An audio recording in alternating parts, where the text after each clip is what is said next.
A este libro de los Hechos de los Apóstoles se le ha llamado el Quinto Evangelio. Es una continuación del Evangelio de Lucas, pero es interesante notar algo más, algo bastante notable. Veamos el último hecho que se registra en cuanto a Jesús en cada uno de los evangelios. Primero, en el Evangelio según San Mateo, notaremos que el último hecho que se registra en cuanto a Jesús es su resurrección. La resurrección también se registra en Hechos capítulo 1. En segundo lugar, vemos que en el Evangelio según San Marcos, el último hecho que se registra es la ascensión de Jesús, un hecho que también aparece en el capítulo 1 de los Hechos. Luego, el Evangelio de Lucas concluye con la promesa del Padre en cuanto a la venida del Espíritu Santo, y esa promesa se halla también en Hechos capítulo 1. Por último, vemos que el último hecho que se registra en el Evangelio según San Juan es la promesa de la segunda venida de nuestro Señor. Y amigo oyente, esa promesa también se encuentra en Hechos capítulo 1. Es que parece que los 4 evangelios han sido vertidos, por así decirlo, en un embudo, y todos caen en esta botella o jarro del primer capítulo del libro de los Hechos. La gran comisión misionera que es dada en los 4 evangelios también es confirmada en los Hechos. Este libro de los Hechos suple una escalera sobre la cual podemos colocar las epístolas que lo siguen en el Nuevo Testamento. El Nuevo Testamento, sin el libro de los Hechos, quedaría con un vacío muy grande. El Dr. Howson, un erudito en estudios bíblicos, ha declarado: si se quitara el libro de los Hechos, no habría nada con qué sustituirlo. En el libro de los Hechos aparecen los principios de la Iglesia, es decir, el nacimiento de la Iglesia. Mientras que el libro de Génesis relata el origen del universo físico, el libro de los Hechos de los Apóstoles relata el origen del cuerpo espiritual, el cual es la Iglesia. Ahora, en casi todos los libros que hemos estudiado, hemos sacado del libro un versículo que expresa en forma resumida el tema del libro. En el libro de los Hechos de los Apóstoles, el versículo clave lo encontramos en el capítulo 1, versículo 8, donde dice: «Pero recibiréis poder cuando haya venido sobre vosotros el Espíritu Santo, y me seréis testigos en Jerusalén, en toda Judea, en Samaria y hasta lo último de la tierra». Ahora hemos dividido el libro de los Hechos de los Apóstoles conforme al versículo clave, o sea, de la manera siguiente. Primero, el Señor Jesucristo obrando mediante el Espíritu Santo a través de los apóstoles en Jerusalén, que comprende los capítulos 1 al 7. En segundo lugar, el Señor Jesucristo obrando mediante el Espíritu Santo a través de los apóstoles en Judea y en Samaria, que comprende los capítulos 8 al 12. Y en tercero y último lugar, el Señor Jesucristo obrando mediante el Espíritu Santo a través de los apóstoles hasta lo último de la tierra, en los capítulos 13 al 28. Ahora, creemos conveniente aclarar que el libro de los Hechos no se ha concluido. Simplemente termina sin una conclusión, mencionando que el apóstol Pablo está en su propia casa alquilada en Roma. No hay ningún fin formal. ¿Y sabe por qué no lo hay, amigo oyente? Porque el libro de los Hechos se está escribiendo ahora desde el cielo. Quizá el Señor tenga allí al doctor Lucas escribiendo el resto del libro de los Hechos. Quizá usted y yo estemos incluidos. Eso no lo sabemos, pero esperamos que así sea.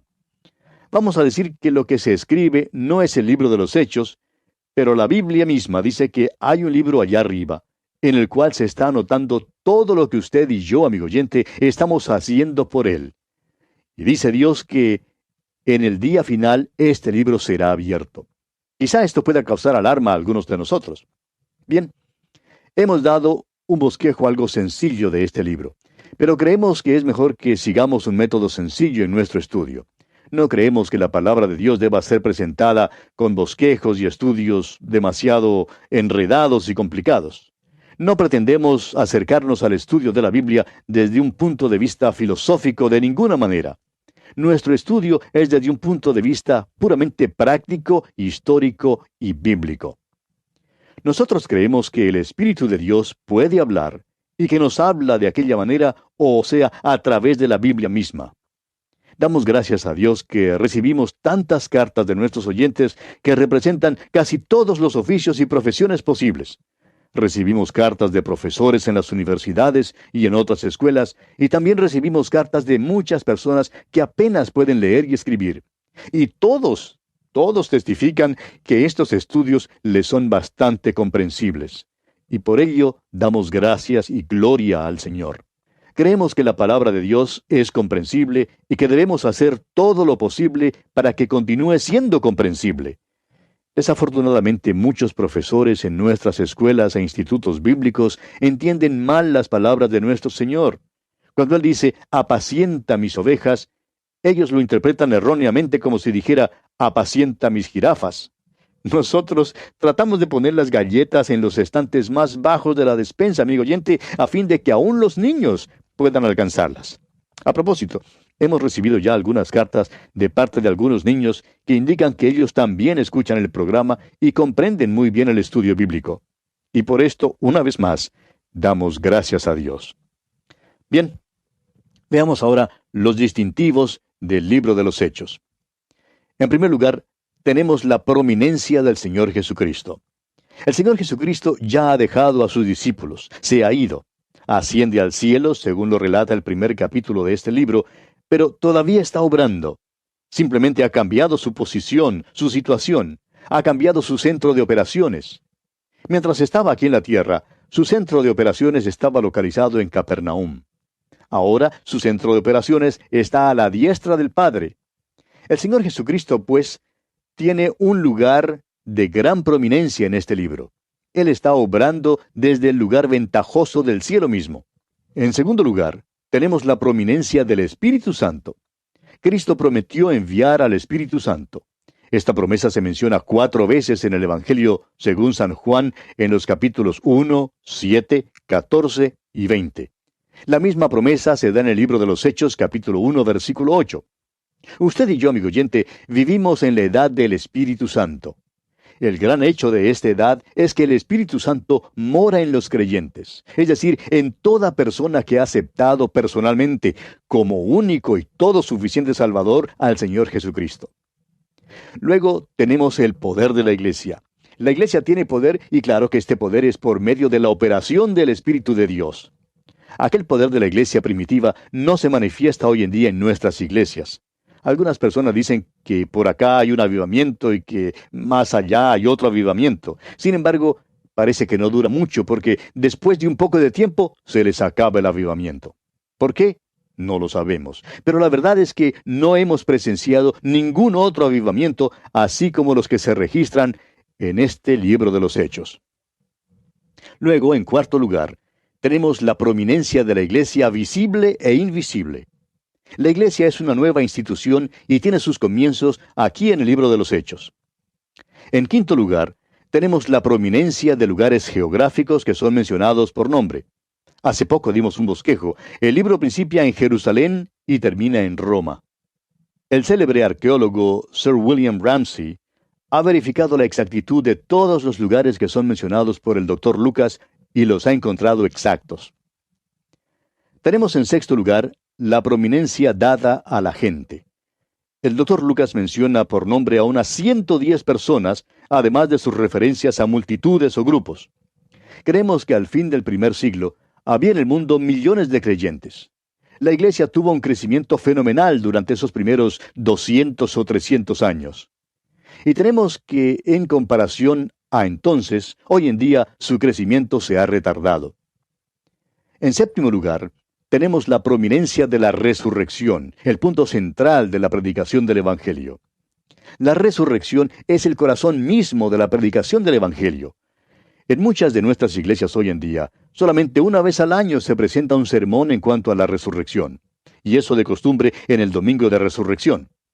En algunas iglesias, si el pastor o un evangelista predica un sermón especial en cuanto a la resurrección en el mes de agosto, por ejemplo, muchos creen que algo le ha pasado al predicador. Creen que quizá el calor lo ha vuelto loco. Y hasta comentan, bueno, ¿y quién ha escuchado jamás predicar un sermón en cuanto a la resurrección en el mes de agosto? Pero en la iglesia primitiva, amigo oyente, la resurrección de Jesucristo fue el centro y el corazón mismo del mensaje. Y creemos que ningún sermón se predicó sin mencionar la resurrección. El tema del gran sermón del apóstol Pedro en el día de Pentecostés fue la resurrección de Jesucristo. Explicó el apóstol Pedro que lo que ocurría se debía al hecho de que Jesús ya se encontraba a la diestra de Dios y que había enviado al mundo a su Espíritu Santo y que todo esto se debía a la resurrección. Usted podrá notar también que la resurrección es el corazón mismo de los mensajes del apóstol Pablo. Ahora hay muchos hombres y predicadores a quienes les gusta especializarse en un tema particular de la Biblia. A algunos les gusta el tema de la profecía, a otros les gusta tratar alguna otra frase o aspecto. Ahora bien, si usted desea especializarse en cierto tema, amigo oyente, permítanos darle uno, y es la resurrección de Cristo. En la iglesia primitiva, todos los domingos eran días de la resurrección, días para proclamar la resurrección de Jesús. ¡Ha resucitado! Proclamaban este mensaje por todas partes, y este es el mensaje que hallamos aquí en este libro de los Hechos. Ahora, en octavo lugar, notamos que hay una prominencia del apóstol Pedro en la primera sección del libro y del apóstol Pablo en la última sección. Hay, en cambio, una omisión extraña de los otros apóstoles. Creemos que hay una razón muy definida para que el énfasis caiga sobre los ministerios de los apóstoles Pedro y Pablo. Creemos que el doctor Lucas conocía bien los ministerios de estos dos hombres, y no olvidemos que Lucas hasta fue compañero del apóstol Pablo en algunos de sus viajes. Algunos sostienen la idea de que había cierta discordia entre Pedro y Pablo, pero francamente somos de la opinión de que el doctor Lucas, Pedro y Pablo se juntaron muchas veces y que hablaban mucho entre sí. Hay en realidad muchísimas cosas que ocurrieron que estamos seguros no han sido registradas en las Escrituras. Y ahora, una palabra en cuanto al título. El propio título de este libro histórico siempre ha sido tema de discusión. La Biblia que estamos usando en nuestros estudios bíblicos es la Biblia de Reina Valera, y esta Biblia llama a este libro Hechos de los Apóstoles. Ahora, el Códice Vaticanus y otras versiones también lo llaman Hechos de los Apóstoles. Pero Roberto Lee, otro erudito en estudios bíblicos, lo llama Hechos del Señor ascendido y glorificado. Y el título Bantu lo designa Palabras tocante a los Hechos. Pero parece que en castellano el título más aceptado es Hechos de los Apóstoles. Y estamos ahora sí listos para entrar al primer capítulo de este libro de los Hechos. Para comenzar, quisiéramos sugerir que nuestro título de este libro sea El Señor Jesucristo obrando mediante el Espíritu Santo a través de los apóstoles. Anótelo si desea. Déjeme repetirlo. El Señor Jesucristo obrando mediante el Espíritu Santo a través de los apóstoles. La primera sección del libro de los Hechos incluye los capítulos 1 al 7 y enseña que el Señor Jesucristo está obrando mediante el Espíritu Santo a través de los apóstoles en Jerusalén. El tema central del capítulo 1 es la preparación para la venida del Espíritu Santo. Incluye una introducción al libro de los Hechos, el ministerio de Jesús durante 40 días después de su resurrección, la ascensión y promesa del regreso de Jesús, la espera del Espíritu Santo y el nombramiento de un apóstol. Leamos, pues, los primeros 2 versículos de este capítulo 1 de los Hechos. En el primer tratado, oh Teófilo, hablé acerca de todas las cosas que Jesús comenzó a hacer y a enseñar, hasta el día en que fue recibido arriba, después de haber dado mandamientos por el Espíritu Santo a los apóstoles que había escogido. Es claro que el primer tratado mencionado aquí es una referencia al Evangelio según San Lucas. Ahora, Teófilo es el nombre del hombre que también fue mencionado en el Evangelio de Lucas. Su nombre significa amante de Dios. El doctor Lucas no escribió su Evangelio ni el libro de los Hechos a cualquier amante de Dios. Creemos que él en realidad conocía a un hombre llamado Teófilo. Este era un nombre bastante común en aquel entonces y estamos seguros de que el significado del nombre le cayó bien a este hombre a quien el libro es dirigido. Amante de Dios. El doctor Lucas le dice que le ha escrito un tratado, el cual es el Evangelio de Lucas, y que en ese tratado le había hablado acerca de todas las cosas que Jesús comenzó a hacer y a enseñar. Esto implica que el libro de los Hechos sería una continuación de aquella historia y contaría lo que Jesús seguía haciendo y enseñando. Y Jesús todavía está obrando, amigo oyente. Continuará con este programa hasta cuando lleve del mundo a la iglesia. Esta es la descripción que nos es presentada aquí. Ahora, la segunda parte del versículo 2 dice que hasta el día en que fue recibido arriba, después de haber dado mandamientos por el Espíritu Santo. Simplemente porque Jesús había sido recibido arriba en el cielo, no quería decir que no seguiría obrando. Y aún hoy en día, Él sigue obrando y enseñando. Ahora se halla en el lugar ventajoso a la diestra de Dios y obra mediante el Espíritu Santo. Fue por medio del Espíritu Santo que les daba mandamientos a los apóstoles. En el ejército se acostumbra a transmitir las órdenes de un hombre a otro. Tenemos aquí una idea parecida. El Señor Jesucristo está obrando mediante el Espíritu Santo. El Espíritu Santo obra a través de los apóstoles y sigue obrando a través de nosotros, aquí mismo donde estamos hoy en día. La declaración, después de haber dado mandamientos por el Espíritu Santo aquí, es muy interesante.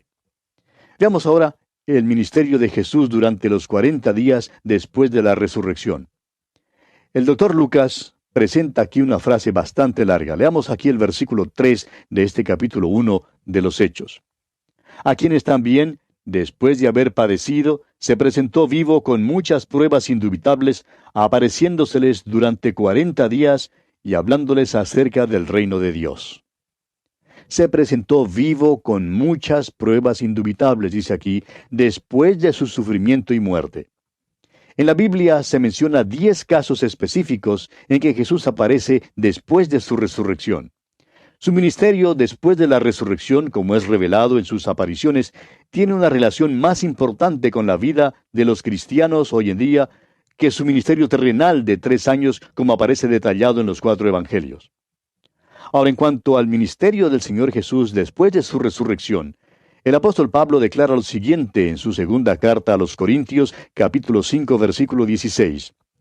De manera que nosotros de aquí en adelante a nadie conocemos según la carne, y aun si a Cristo conocimos según la carne, ya no lo conocemos así.